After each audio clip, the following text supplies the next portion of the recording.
Hi everyone, this is Veronica. Today our topic of discussion is about IVF of white rhinos. IVF means in vitro fertilization. So we'll discuss that in detail. For my video updates and queries, you can get connected with me on Instagram and Facebook because I feel together we can make a difference. So this is the last day of our sale, flat 70% off on pen drive and Android courses, and it is valid till 27 Jan 2020. This was the Republic Day sale. So now here we'll discuss the relevance of this topic. It will be covered in your mains paper 3, science and technology applications in everyday life. At objective level, you should know about what is IVF, in vitro fertilization, about white rhinos, and even the ethical issues which are surrounding the IVF process, especially in our country, or you can talk about global concerns also. Now see, in what context today we are studying this, because researchers had created another embryo of nearly extinct northern white rhino. So researchers have created this embryo. Now you must be thinking that how they have created. So this is through this process IVF. We will discuss in detail. Then you'll realize how this embryo is made, or you can say created. So this is a very remarkable success in the ongoing global mission, because this species, northern white rhino, they are going extinct, and presently there are only 2 northern white rhinos left in the world. So coming to this technique, what is IVF? In vitro fertilization. In vitro means glass. See, there's another term we use that is known as in vivo. So in vivo is which takes place inside our body, or in our body or animal's body, living organism's body. That is known as in vivo experiment. But this is in vitro, that means we are doing it in a laboratory, in a lab, right? So it is in vitro fertilization. So it is a type of assisted reproductive technology. So IVF is a assisted reproductive technology. The people who are having problem to conceive, they take help of this technology. So it is basically, in humans it is used for infertility treatment and gestational surrogacy also. But in animals like in rhino, it is being used, we are using it to save the extinct species. So here what happens, a fertilized egg may be implanted into surrogate mother's uterus, and the resulting child is genetically unrelated to the surrogate. So what does this mean? So in this IVF technology, what happens, what is the basic concept here? Suppose there is this mother, female, there is this male, father, okay, but don't get confused by male, female. So this is mother, this is father, okay. So here the egg from the mother is taken, the sperm from the father is taken, and they are fused in laboratory. So that is why it is known as in vitro fertilization. So they are fused in either a test tube or a petri dish. They are fused, and here then there is the embryo. This embryo I'm talking about is created in this white rhino case also. So it is taken from one of a rhino, male rhino and female rhino. It is fused. So this embryo then is implanted, whether in the same female, or it can be implanted in another female. That another, if there is another female, she is known as surrogate.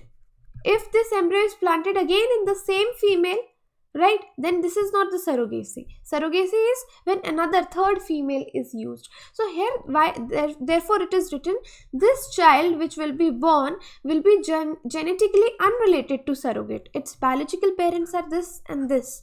This surrogate mother, he or she, the baby who is born, is genetically different, unrelated to this surrogate. So this is how IVF works. I will show you in other coming slides also. So restrictions on the availability of IVF include, it is very expensive. So there is restrictions on costs, age, and in order for a woman to carry a healthy pregnancy to term also.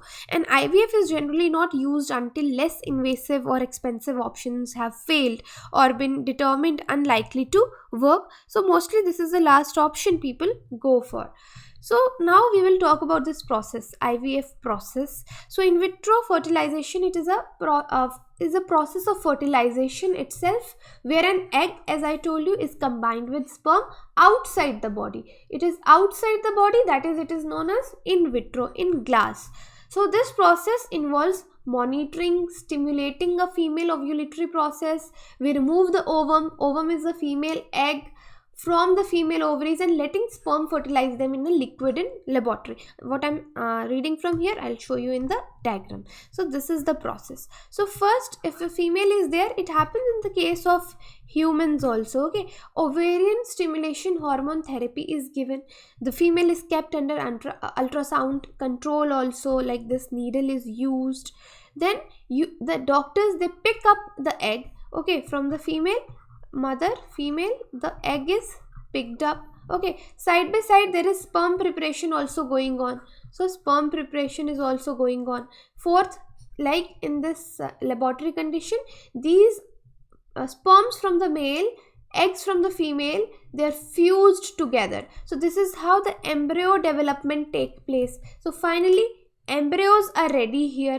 So whichever is the healthy embryo is selected and then implanted. So it can be implanted in the same mother also from where the egg is taken, or in case if there is some problem, surrogate mother, then obviously there are laws and legality, formalities all. So then it is implanted in the surrogate mother or the same biological mother. So last process is the embryo transfer. So this process, it involves all these things, and after this fertilized egg, this is even known as zygote, it undergoes embryo culture for 2-6 days. Okay, so like this is the process of 2-6 days. It can take more days also. So it is then implanted in the same or another female uterus with the intention of establishing a successful pregnancy. So we are talking about white rhinos, but here I have explained you the IVF process also, through which we are trying to save the extinct species. So for this you should know about rhinos.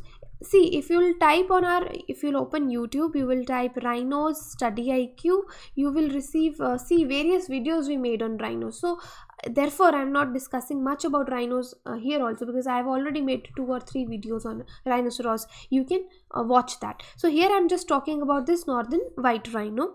So northern white rhino is one of the 2 subspecies of white as square-lipped rhinoceros. So they used to once roam in African countries south of the Sahara, and there is another subspecies also, the southern white. This is in contrast the most numerous subspecies of rhino, and it is found primarily in South Africa also. There is another rhino which is known as black rhino, or it is known as hook-lipped. Okay, so this is again found in rhino, which too is fighting for its survival, and at least 3 of those subspecies are already extinct. And if we talk about Indian rhinos, so Indian rhinoceros is different from African cousins. Most prominently, they have this one horn. Okay, you have seen these in Kaziranga. So there is another rhino which is known as Javan rhino. There is one Sumatran rhino. Okay, many species of Sumatran are also extinct now. So there is this Javan rhino which too has one horn, and Sumatran rhino, which like the African rhinos, it has 2 horns. Okay, so here I will talk about the IUCN status of white rhinos also. This is important here. They are threatened. White rhino is near threatened. So IUCN status is northern white rhino is critically endangered, southern white rhino is near threatened. Okay, so here we are talking about IUCN. Let me talk a little bit in detail. IUCN, this is International Union for Conservation of Nature. So it is a membership union uniquely composed of both government is also involved, civil society organizations are involved. It was created in 1948, right? So they have the global authority to decide on the status of natural world, the diversity that we have, and its headquarters are in Switzerland. So these are the few things you should know about IUCN. So okay, what more is important here? IUCN red list, it issues a red list of threatened species which are at some kind of risk. So it is world's most comprehensive inventory of the global conservation status about plants and animals. So here they use a set of quantitative criteria basically to evaluate the extinction risk of species. So these criteria are relevant to most species in all the regions. For example, they have the categories which are starting from NE.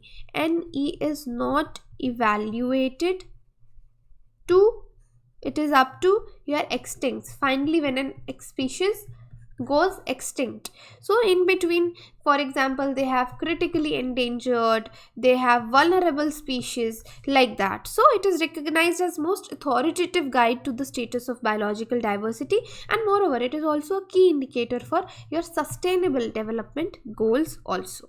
So till now we talked about IVF, we talked about white rhinos, we talked about IUCN. So some facts in the last I'll give you.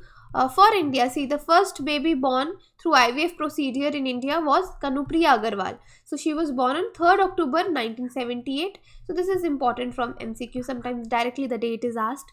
So just it was weeks after the birth of world's first IVF baby in England, which was born on 25th July 1978, and the second baby, test tube baby. So see, these IVF babies, they are also known as test tube babies, as they are being created in the laboratory outside the human body. So India's second test tube baby, Harsha Chawla, was born in Mumbai 1986, 6th of August. So you should remember these dates are also important in this case.